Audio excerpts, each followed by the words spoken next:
Hello po, magandang araw po sa inyong lahat mga kapatid, brother and sisters.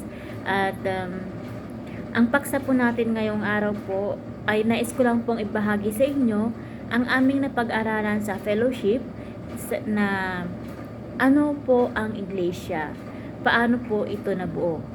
Di ba po, ang pagkakaalam po natin ang iglesia ay isang relihiyon. Pero totoo nga po ba na ang iglesia ay isang relihiyon o isang building o tao? Dito po sa ating paksa o sa malalaman po natin dito sa babasahin natin na salita ni Almighty God po kung ano po nga ba ang iglesia. At bago ko po ipagpatuloy to, disclaimer lang po sa mga manonood, hindi po ako bihasa sa Biblia, kaya nais ko lang pong ibahagi ito para po kung ano mo po yung inyong komento, inyong kaunawaan din po ay pwede nyo pong i-comment dyan para po magbahagian po tayo ng ating mga ideya po kung ano nga po para sa atin ang iglesia. At inuulit ko po hindi po ako bihasa, bagkos ang aking ibabahagi lang po sa inyo ay kung ano po yung naunawaan ko, sarili kong kaunawaan, at kung ano din po yung itinuro o napag-aralan namin sa fellowship. Ayan. Ating po sisimulan. Ito po ang isang passage o salita ng makapangyarihang Diyos. Sabi ng makapangyarihang Diyos, ano ang iglesia? Ang iglesia ay binubuo ng mga taong tapat na naniniwala sa Diyos at naghahangad ng katotohanan. Ang mga taong ito ay kumakain at umiinom ng mga salita ng Diyos, sama-sama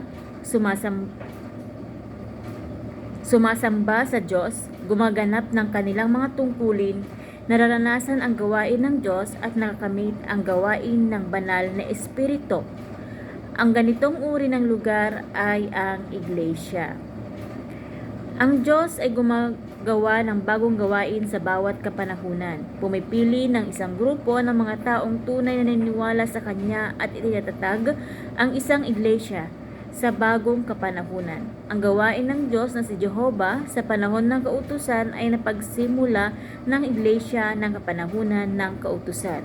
Para sa mga tao mula sa kasalukuyang Judaismo, niniwala sila sa gawain ng Diyos sa kapanahunan ng kautusan.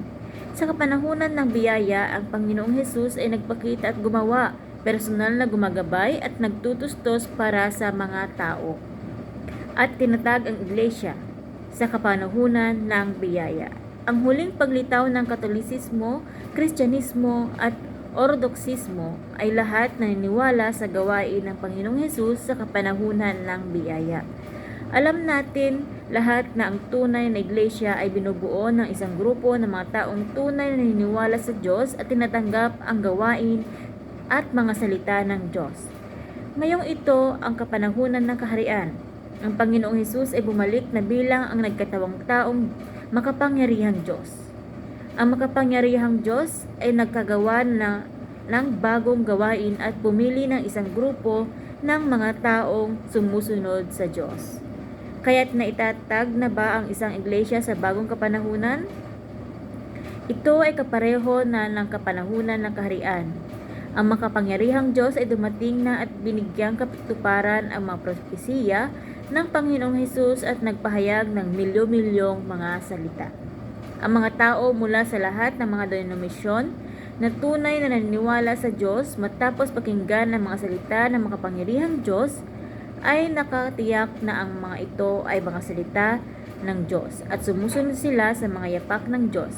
Ito ang nagpasimula sa tunay na iglesia ng kapanahunan ng kaharian na siyang iglesia na dinatag ni Kristo sa mga huling araw. Ang makapangyarihang Diyos mismo ang iglesia ng makapangyarihang Diyos. Amen. Ayan po. Dito po natin nalaman ng iglesia po ay ito po yung mga grupo ng mga tao. Ang iglesia po ay binubuo ng mga taong sumusunod sa Diyos, mga taong na naghahanap ng katotohanan at mga taong gumaganap ng kanilang mga tungkulin. Mga taong nakaranas ng gawain ng Diyos at nakamit ang gawain ng banal na espiritu. Nabuo ang iglesia dahil ito ginawang plano ng Diyos sa sangkatauhan na kung saan hinati niya ito sa tatlong yugto ng gawain: kapanahunan ng kautusan, kapanahunan ng biyaya, at kapanahunan ng kaharian. Bawat plano ng gawain ng Diyos ay pinipili niya ang mga tao lubos na kayang hanapin ang katotohanan. Amen po. Ayun po.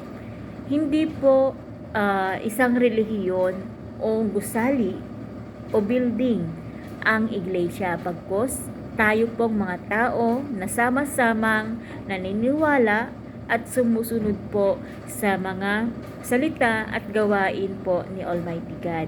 Yun po ang tunay na iglesia. Yan, sana po naunawaan niyo po ang aking ibinahagi, at kung ano man po ang inyong kaunawaan ay rerespetuhin ko po, ikinakagalak ko din po kung kayo po ay magbahagi din through comment po dito sa aking video. Maraming salamat and God bless!